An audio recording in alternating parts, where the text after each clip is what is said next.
Жөөктөгү өстүрүлгөн шалыны сепкенден кийин жөөгө алынып, отоо шөптөргө каршы почвенный гербицид чачылыш керек. Стомп деген. Бул себилгенден кийин гана топуракка чачылат. Бул жерде шалы азыр 3-4 жалбырак болуп калган. Бул мезгилде негизинен күрмөккө каршы, ушул шалыга окшош, ана эки үлүштүү отоо шөптөргө каршы топшот деген гербицид чачылат. Стомптун нормасы 3 килограмм гектарына, топшоттуку 2-3 литр 1 гектарына колдонулат.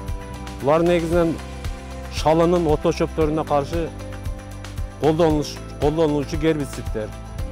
Түшүмдүн жогорулашына отоо шөп жок болсо, түшүм жакшы жогору болот.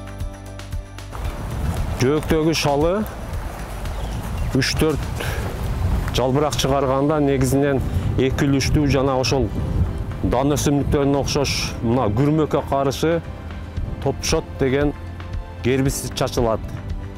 Анын колдонуу нормасы 3 литр гектарына.